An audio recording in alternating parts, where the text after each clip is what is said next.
क्योंकि ये ब्लॉग नहीं है, एक मतलब लाइक नॉलेज है। ओके, तो चलिए स्टार्ट करते हैं। पहले तो होली क्यों मनाई जाती है? पहले होली तो रंगों का त्यौहार है, हंसी खुशी का त्यौहार है। लोग होली में लोग अबीर गुलाल लगाते हैं एक दूसरे को। दोपहर तक तो खूब होली खेलते हैं, जैसे रंग लगाना, गुलाल लगाना एक दूसरे के मुंह पे। सबसे ज़्यादा तो मुंह पे लगाते हैं लोग। उसके बाद फिर दोपहर तक खेलते हैं होली। उसके बाद नहा धो के नए नए कपड़े पहन लेते हैं, फिर एक दूसरे के घर जाते हैं, होली खेल मतलब जिसे कहते हैं होली मिलन होता है। और वहाँ पे जाने के बाद क्या होता है, सब लोग सबसे अच्छा पकवान तो है होली का गुझिया बनाते हैं, जो खोए का बनता है। खोए का और मैदे का बनता है, उसमें आग मिलाया जाता है। उसके बाद जब कोई उनके घर आता है ना, तो उससे उनका स्वागत करते हैं। गुझिया और गुलगुला और मतलब नमकीन और पापड़ बना के उनका स्वागत करते हैं। फिर उनको ये खिलाते हैं और फिर मतलब एक दूसरे का पैर छूते हैं, जैसे जो बड़ा होता है छोटा होता है उस हिसाब से मतलब। उसके बाद फिर मतलब एक दूसरे को, जैसे उस दिन होली के दिन अगर कोई जिससे दुश्मनी भी होती है तो उसको भी ख़त्म कर। और होली जो है वो भारत का बहुत प्रमुख और प्रसिद्ध त्यौहार है, जो दुनिया भर में मनाया जाने लगा है। और खासकर हमारे भारत में और नेपाल में भी मनाया जाता है। और ये 2 दिनों का होता है। एक दिन जिस दिन होलिका मतलब होली जलाई जाती है उसको होलिका दहन बोलते हैं। और दूसरे दिन जो होता है मतलब वो रंग खेलने वाला, जैसे उसे धुलंडी भी बोलते हैं, धूली बंधन भी बोलते हैं कहीं कहीं। मतलब वो अपने अपने राज्य की जो जो जो बोलते हैं वो वहाँ पे। तो उसके बाद फिर और ये बहुत ही प्रसिद्ध त्यौहार है होली। अब आगे चलते हैं कि होली मनाई क्यों जाती है। होलिका दहन फाल्गुन मास के इस पूर्णिमा को होता है।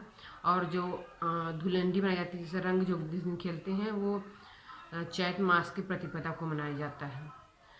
और इसको फिर जैसे ही फाल्गुन मास शुरू होता है ना, जैसे मतलब सब तरफ जैसे कोपले निकलती हैं, कलियाँ खूबसूरत खूबसूरत कलियाँ निकलती हैं। और सरसों भी पीले पीले सरसों फूल खिल जाते हैं। फिर गेहूं की बालियाँ निकल आती हैं। सब मतलब जैसे खुशी का प्रवाहित करते हैं ये लोग।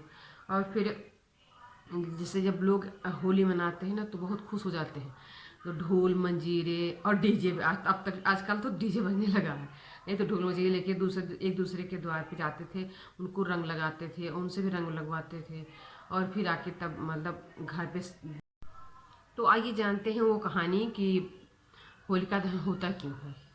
क्योंकि एक असुर था, जो राजा था, तो वो हिरण्यकश्यपु नाम था उसका, हिरण्यकश्यपु।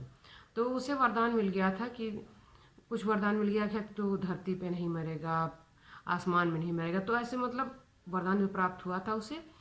तो वो गया अपने नगर में गया, तो सभी से कहा कि आप सब लोग भगवान की पूजा नहीं करेंगे, आप लोग मेरी पूजा करेंगे।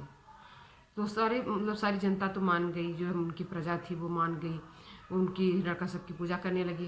लेकिन उसका बेटा जो था, प्रहलाद नाम था उसका बेटा, वो उसकी पूजा नहीं करता था, वो राम की पूजा करता था, मतलब भगवान विष्णु की पूजा करता था। तो उसे वो डरा धमकाता था कि मतलब उनकी पूजा मत करो, मेरी पूजा करो, अगर मेरी पूजा नहीं करोगे तो मैं तुमको मार डालूंगा।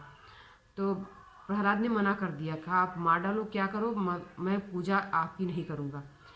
तो मतलब उसके मतलब बहुत सारे कष्ट दिए, बहुत सारे चीज़ों से जहर पिलवाया, सांप से कटवाया, बस वो मरा नहीं।